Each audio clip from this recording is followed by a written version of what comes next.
Class ये second part है। First part आप देख चुके हो ratio analysis advance sum part 1 का। तो ये सम शुरू करने से पहले या ये पार्ट शुरू करने से पहले पार्ट 1 ज़रूर देख लेना, ठीक है।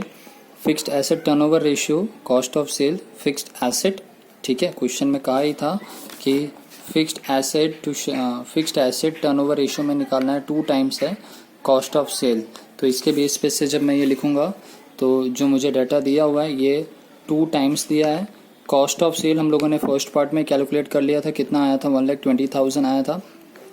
फिक्स्ड एसेट नहीं पता, तो अब इसे हम जब आगे कैलकुलेट करेंगे फिक्स्ड एसेट यहाँ आ जाएगा, फिक्स्ड एसेट यहाँ आ जाएगा। तो अब हमें 1,20,000 डिवाइड बाई 2, दैट मीन्स हमें फिक्स्ड एसेट कितना मिल जाएगा, तो 60,000 हमें फिक्स्ड एसेट मिल जाएगा। तो हमें फिक्स्ड एसेट मिल गया कितना, 60,000। ये बेसिकली ये सारा कैलकुलेशन हम इसलिए कर रहे हैं क्योंकि हमें शुरुआत में ही कहा था कि हमें बैलेंस शीट बनाना है। तो बैलेंस शीट बनाना है तो हमें फिक्स्ड एसेट काफ़ी सारी चीज़ें चाहिए होंगी। अब जब मैं अगले पे आता हूँ तो उन्होंने कहा है debtor turnover ratio 2 times.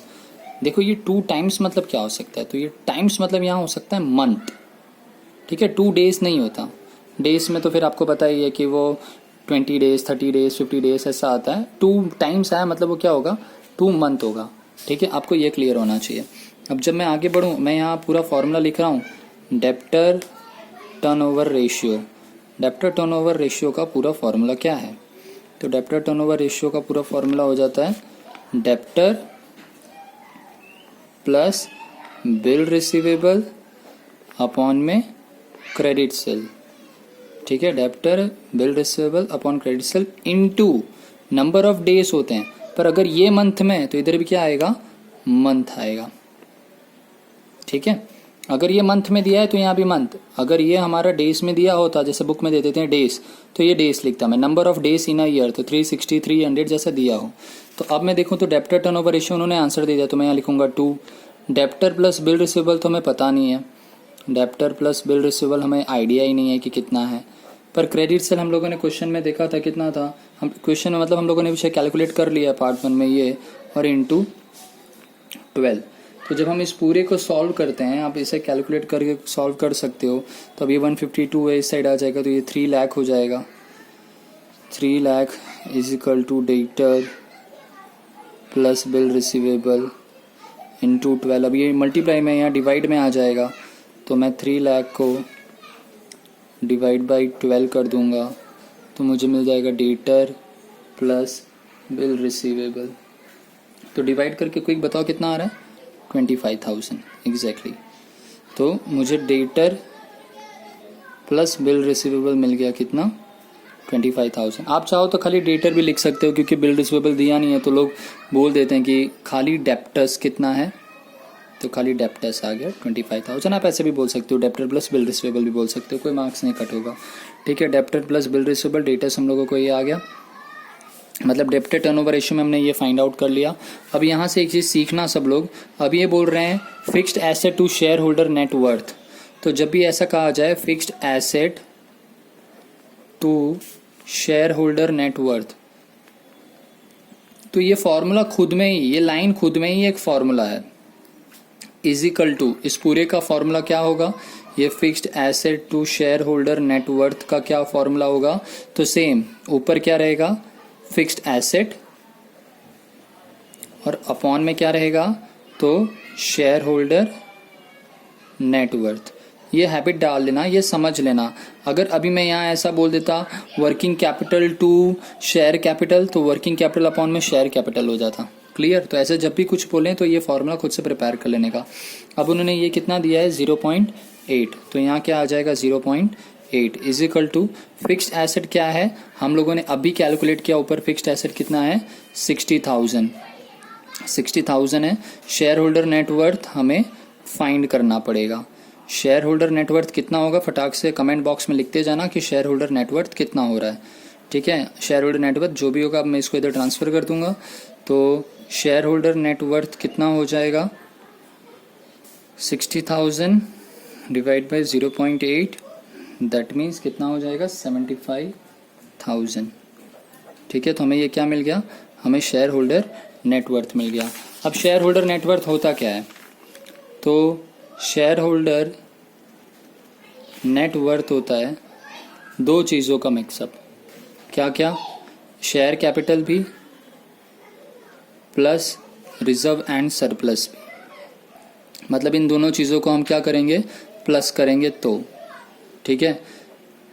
Okay, दोनों चीज़ों को जब आप प्लस करोगे तो आपको क्या मिल जाएगा? शेयर होल्डर नेटवर्थ मिल जाएगा। चलो, इसका टोटल तो पता चल गया कि 75,000 है। अब इसमें से कैसे पता चलेगा शेयर कैपिटल कितना और रिजर्व सरप्लस कितना? तो उन्होंने एक पॉइंट दिया है, reserve and surplus to capital 0.5। इसका मतलब रिजर्व एंड सरप्लस कितना हो जाएगा? Reserve and surplus to capital net worth जब हम देखेंगे तो कितना बता रहा है यहाँ पे हम लोग को? To capital. जब share and holders to capital में आप आ जाते हो तो ये 0.5/1 मैंने बताया था ना अभी। रिजर्व सरप्लस टू कैपिटल तो 0.5 to 1, मतलब रिजर्व सरप्लस कितना है? 0.5, कैपिटल कितना है? 1, तो 0.5 + 1। ये मैंने दोनों को प्लस क्यों किया? शेयर होल्डर नेटवर्थ में दोनों आता है, शेयर कैपिटल और रिजर्व सरप्लस, दोनों को प्लस करने पे ये मिलता है। मतलब रिजर्व सरप्लस की वैल्यू 0.5 है और कैपिटल की कितनी है? 1, तो टोटल कितना हो गया? 1.5। तो अब मैं ऐसा बोल सकता हूँ, शेयर होल्डर नेटवर्थ अगर 75,000 है तो 1.5 मतलब 75,000। 1.5 कितना होता है? 75,000। तो अगर मैं 0.5 का पता करूं तो मुझे रिजर्व सरप्लस मिल जाएगा। कितना आ जाएगा जब हम 0.5 करेंगे? तो कैलकुलेट करके दिखा दूं मैं तो 75,000 इंटू 0.5। कमेंट में आंसर तो फटाक से 1.5 मतलब कितना? 25,000।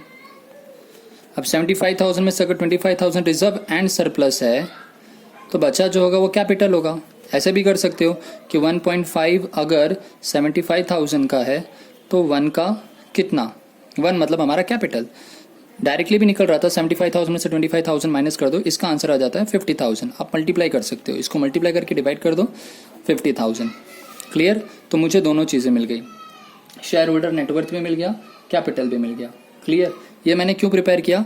ताकि हम लोग लास्ट में चेक कर सके कि हमारा बैलेंस शीट जो है वो राइट आ रहा है या नहीं आ रहा है। अभी मैंने शेयर कैपिटल कैलकुलेट किया। देखो, वर्टिकल बैलेंस शीट बनानी है, मैंने तो सिर्फ एक छोटा सा सिंपल कैलकुलेशन बनाया है। आपको पूरा अच्छे से लिखना पड़ेगा कि schedule act 3 vertical balance sheet लिखना पड़ेगा। लाइबिलिटीज उसमें पहले जैसे शेयर होल्डर नेटवर्थ आता है, लॉन्ग टर्म लोन्स, या आप पूरा फॉर्मेट लिखते होगे, इक्विटी शेयर कैपिटल वगैरह, प्रेफरेंस शेयर कैपिटल वगैरह, फिर उसके बाद पूरे नॉन करेंट लाइबिलिटी, फिर नीचे करेंट लाइबिलिटी, पूरा वैसे बनाना पड़ेगा। ये तो बहुत शॉर्ट क्वेश्चन था इसलिए मैंने ऐसे बनाया। शेयर कैपिटल पर अच्छे लेवल का क्वेश्चन है, ऐसे क्वेश्चंस आपको आते हैं। अगर बैलेंस शीट टैली हुई मतलब आंसर राइट है। शेयर कैपिटल अभी हमने फाइंड आउट किया 50,000। रिजर्व सरप्लस हमने देखा कितना आया था? 25,000। देखो, अब क्वेश्चन में देखोगे ये लॉन्ग टर्म लोन का कहीं इस्तेमाल नहीं हुआ है, पर यहाँ इस्तेमाल होगा क्योंकि यहाँ लिखेंगे हम long term loan 15,000। First part में आपने सॉल्व किया था क्वेश्चन, तो फर्स्ट पार्ट में जब हमने सॉल्व किया था तो हमारा करंट लायबिलिटी कितना आया था? 20,000। अगर आपने किया होगा फर्स्ट पार्ट, उसके बिना ये मत स्टार्ट करना। करंट लायबिलिटी 20,000, तो कितना हो जा रहा है ये? 7590, दैट इज 1,10,000। लायबिलिटी का टोटल आ गया 1,10,000। ऐसे ही अब मैं एसेट का चेक करूंगा। अभी हमने कैलकुलेट किया तो फिक्स्ड एसेट हमारा कितना आया? 60,000। तो यहाँ मैं लिख दूंगा फिक्स्ड एसेट में 60,000। हम लोगों ने कल वाले पार्ट में ही क्या कैलकुलेट कर लिया था? कल वाले पार्ट में ही हमने स्टॉक कैलकुलेट किया था। तो कल वाले पार्ट में जो हमने कैलकुलेट किया था स्टॉक, हमारा स्टॉक कितना आया था कल वाले क्वेश्चन में? यस, 20,000। तो हम यहाँ स्टॉक का लिख देंगे कितना? 20,000। क्लियर? ये 20,000 आ गया। करंट एसेट भी हमने कल वाले में ही कर लिया था।